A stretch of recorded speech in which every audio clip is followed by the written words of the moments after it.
Hi there, and welcome back to Out There, Cryptid Podcast. I'm your host, Josh. On the 13th of each month, I come out with a new episode focused on a cryptid that I find super fascinating and weird. And if you still don't know what a cryptid is, it is defined as an animal that has been claimed to exist but never proven to exist. Now, cryptids don't have to be supernatural or mythical beings, although many of them are. Some cryptids have actually become documented animals. Make sure you go follow the podcast on Instagram, @OutThereCryptids, and check out the posts I make for each episode and maybe send some suggestions you'd like to hear. Happy Halloween, everybody! It's our favorite day of the year. Hopefully everyone is having a day full of spookiness and candy. To celebrate this fun day, I'm going to read to you a scary tale written by one of the most prolific authors of all times. This is Mark Twain's A Ghost Story. So sit back, close your eyes, and listen.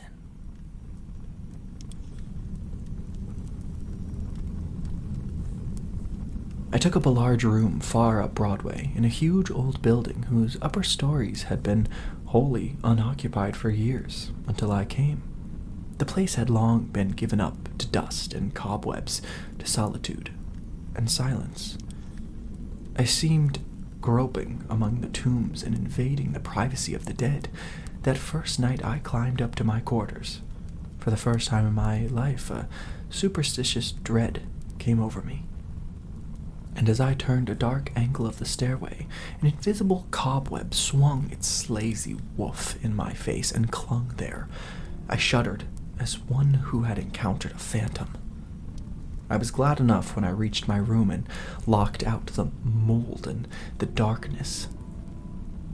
A cheery fire was burning in the grate, and I sat down before it with a comforting sense of relief.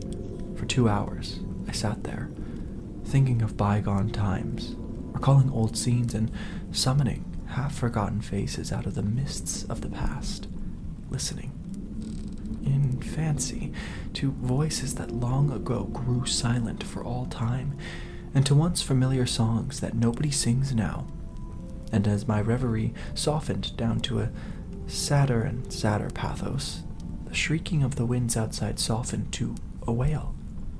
The angry beating of the rain against the panes diminished to a tranquil patter, and one by one the noises in the street subsided, until the hurrying footsteps of the last belated straggler died away in the distance, and left no sound behind. The fire had burned low. A sense of loneliness crept over me. I arose and undressed, moving on tiptoe about the room, doing stealthily what I had to do, as if I were environed by sleeping enemies whose slumbers it would be fatal to break. I covered up in bed and lay listening to the rain and wind and the faint creaking of distant shutters till they lulled me to sleep. I slept profoundly, and how long I do not know. All at once I found myself awake and filled with a shuddering expectancy. All was still, all but my own heart. I could hear it beat. Presently the bedcloths began to slip away, slowly, toward the foot of the bed, as if someone were pulling them. I could not stir, I could not speak. Still the blankets slipped deliberately away till my breast was uncovered. Then with a great effort I seized them and drew them over my head. I waited, listened, waited. Once more that steady pull began, and once more I lay, torpid, a century of dragging seconds till my breast was naked again. At last I roused my energies and snatched the covers back to their place and held them with a strong grip. I waited. By and by I felt a faint tug and took a fresh grip. The tug strengthened to a steady strain. It grew stronger and stronger. My hold parted, and for the third time the blanket slid away. I groaned. An unanswering groan came from the foot of the bed. Beaded drops of sweat stood upon my forehead. I was more dead than alive. Presently I heard a heavy footstep in my room. The step of an elephant it seemed to be. It was not like anything human, but it was moving from me. There was relief in that. I heard it approach the door, pass out without moving bolt or lock, and wander away among the dismal corridors, straining the floors and joists till they creaked again as it passed. And then silence, regained once more. When my excitement had calmed, I said to myself, this is a dream, simply a hideous dream. And so I lay thinking it over until I convinced myself that it was a dream. And then a comforting laugh relaxed my lips, and I was happy again. I got up and struck a light, and when I found that the locks and bolts were just as I had left them, another soothing laugh welled in my heart and rippled from my lips. I took my pipe and lit it, and was just sitting down before the fire, when down the pipe, out of my nerveless fingers, the blood forsook my cheeks, and my placid breathing was cut short with a gasp. In the ashes, on the hearth, side by side with my own bare footprint, was another, so vast that in comparison mine was not but an infant's. Then I had a visitor, and the elephant tread was explained. I put the light out and returned to bed, palsied with fear. I lay a long time peering into the darkness and listening.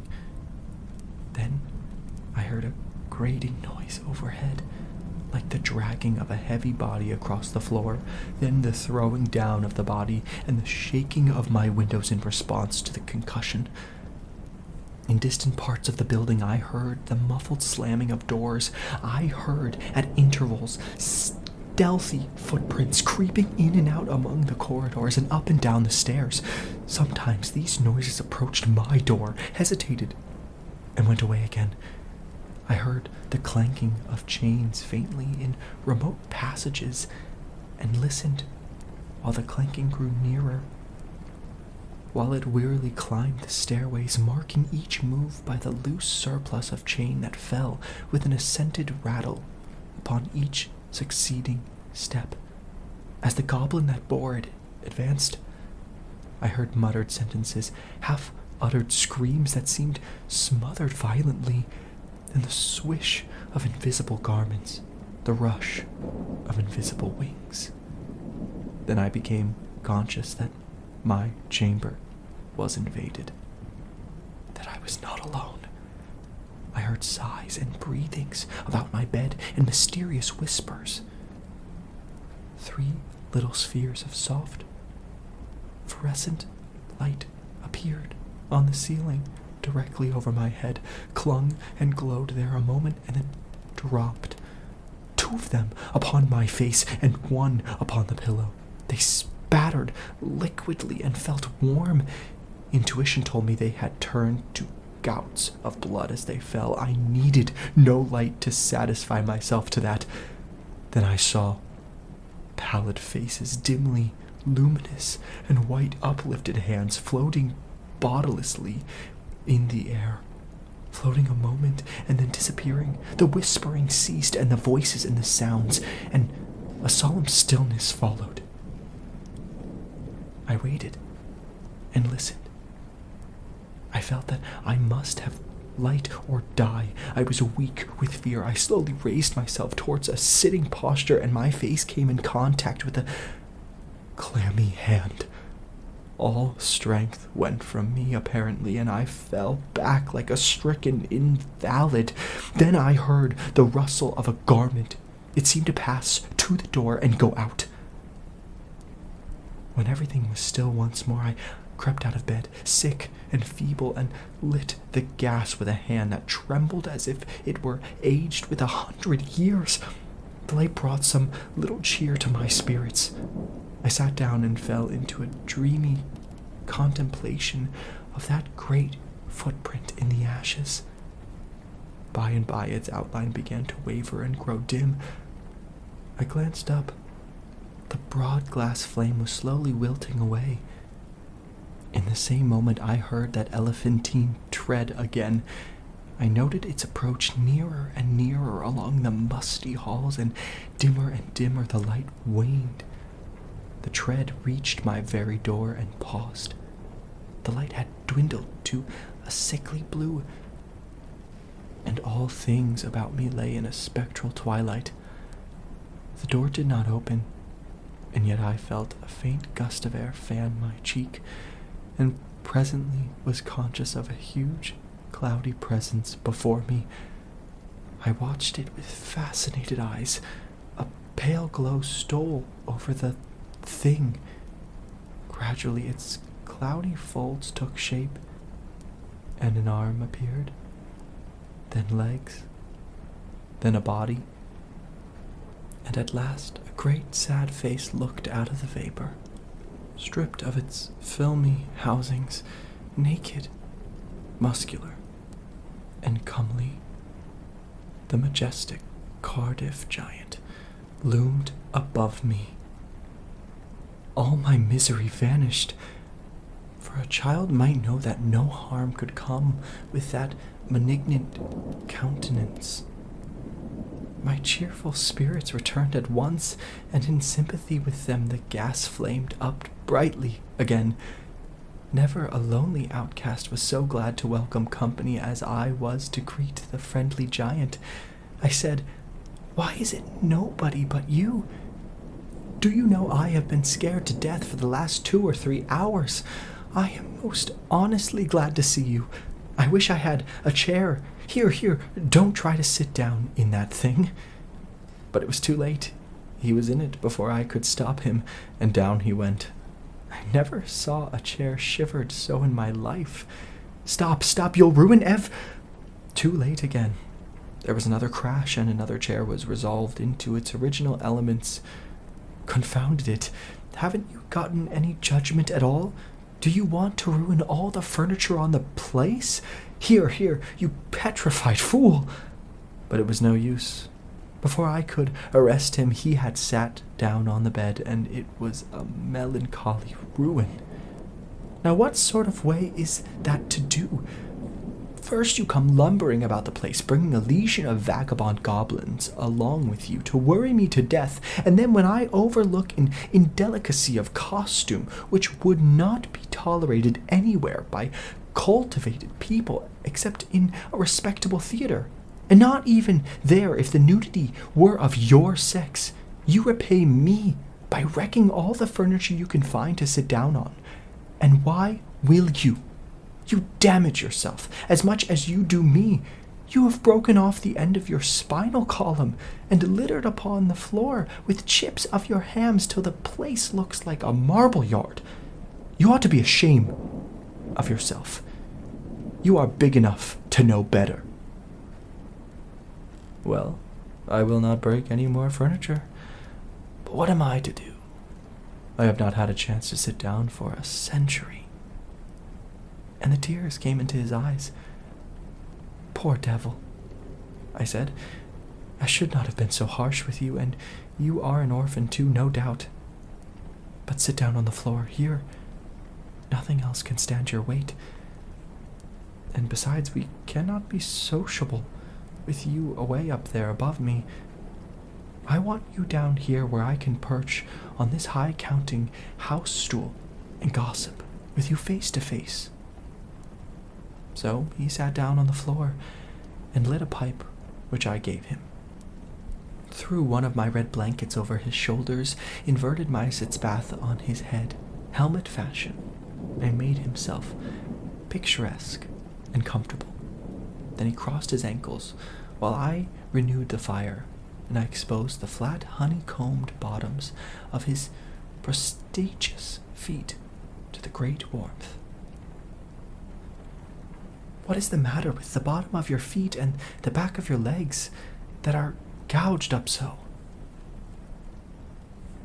Infernal chilblains. I caught them clear up to the back of my head, roosting out there under Newell's farm. But I love the place. I love it as one loves his old home. There is no peace for me like the peace I feel when I am there. We talked along for half an hour. Then I noticed that he looked tired and spoke of it. Tired, he said. Well, I should think so. And now I will tell you all about it, since you have treated me so well. I am the spirit of the petrified man that lies across the street there, in that museum.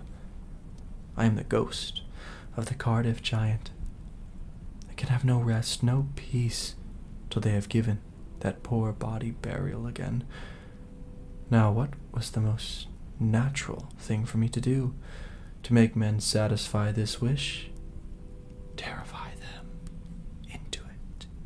Haunt the place where the body lay. So I haunted the museum night after night. I even got other spirits to help me, but it did no good, for nobody ever came to the museum at midnight. Then it occurred to me to come over the way and haunt this place a little. I felt that if I ever got a hearing, I must succeed, for I had the most efficient company that perdition could furnish. Night after night we have shivered around through these mildewed hallways, dragging chains, groaning, whispering, tramping up and down stairs, till, to tell you the truth, I almost worn out. But when I saw a light in your room tonight, I aroused my energies again, and I went at it with a deal of the old freshness. But I am tired out. Entirely fagged out. Give me, I beseech you, give me some hope. I lit off my perch in a burst of excitement and explained, "This transcends everything that ever did occur. Why, you poor, blundering old fossil, you have had all your trouble for nothing. You've been haunting a plaster cast of yourself. The real Cardiff giant is in Albany. Confounded, don't you know your own remains?" I never saw such an eloquent look of shame, of pitiable humiliation overspread a countenance before. The petrified man rose slowly to his feet and said, "Honestly, is that true?" "As true as I am sitting here." He took the pipe from his mouth and laid it on the mantel, then stood, irresolute a moment, unconsciously from old habit thrusting his hands where his pantaloon pockets should have been, and meditatively dropping his chain on his breast, and finally said, "Well, I never felt so absurd before. The petrified man was sold to everybody else, and now the mean fraud has ended by selling his own ghost. My son, if there is any charity left in your heart for a poor friendless phantom like me, don't let this go out. Think how you would feel if you had made such an ass of yourself." I heard his stately tramp die away, step by step down the stairs and out into the deserted street, and felt sorry that he was gone. Poor fellow. And sorrier still that he had carried off my red blanket and my bathtub.